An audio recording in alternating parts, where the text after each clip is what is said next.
My name is Neil George, Vice President for Acquisitions and Development, Starwood Hotels and Resorts, Middle East and Africa. Good morning. Thank you for joining Breaking Travel News today. We're here at AHIC 2013. How would you gauge the mood among investors this year? Well, we think the investors in general and in line with the market have a mood of cautious optimism. We've come out of the depression, we've finished the boom years, they're way behind us. We're back into a period of relative stability and some growth. So we're seeing measured optimism amongst the investors, and that's reflected in the performance, that's reflected in some of the announcements that we're seeing, and certainly from our point of view, one of the things that we're very excited about this year is our focus on conversions of properties as opposed to building new hotels, and the dividends that has paid off. Conversions from Starwood brand, or existing properties purchased by Starwood, acquired by Starwood? Existing properties that may or may not have had a brand on them before, but converted relatively efficiently to join the Starwood family. So that's very beneficial on a number of different fronts. One is, particularly in markets that are oversupplied, we think that's a form of benign growth. In other words, we don't add more rooms to a market that's already struggling, but we take rooms out and we add them to our system and put the power of Starwood's global marketing behind it to help the market as a whole to work quicker. From our perspective, it's also very good because we have hotels that could join the system within a 2-month period as opposed to a 2-year period for a new build.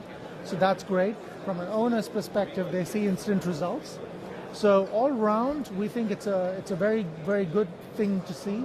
It's something that we've focused on quite a bit and made very, very careful strategic moves behind. So one of the things we did was a lot of work internally to make sure that our organization and our systems were ready to accept new properties that may not have been designed as a Starwood hotel to start with, but to convert them in a very efficient manner and bring them on board as quickly as possible while minimizing the pain for the owners from an investment standpoint. So just in the last couple of months, we've announced 3 new conversions, of which 2 of them are already open and in the Starwood system.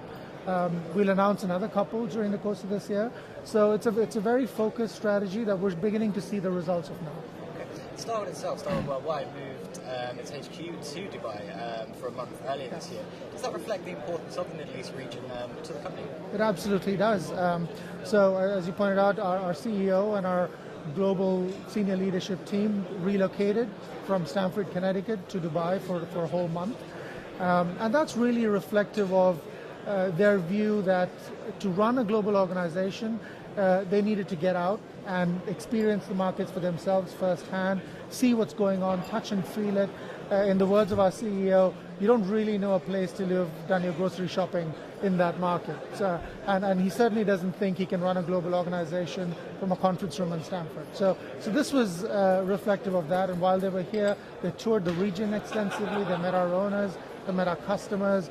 They went to every single hotel. There were 14 of them here in Dubai, met the teams there. So very inspirational for us, and certainly reflects the view that we regard Dubai and certainly the GCC and the Middle East as a very, very important driver of our growth going forward. We see Dubai as a crossroads of a new emerging sort of travel pattern, with Emirates Airlines supporting it and its strategic location proximal to a very large percentage of the global population. So, do you think the lessons of the tourism industry here in Dubai and Abu Dhabi can be exported to other markets in the region? Obviously, the atmosphere here is very supportive to the hospitality sector. Absolutely, absolutely. We think Dubai is almost best in class in terms of what it has done from a tourism infrastructure standpoint, from a marketing standpoint, and to be able to pull together all of the different pieces that combine to make a compelling destination. And frankly, can't think of another place in the world that has done it as effectively and as quickly as Dubai has. It's a very interesting point there. Thank you very much for talking to Breaking Travel News today. Thank you. My pleasure. Thank you.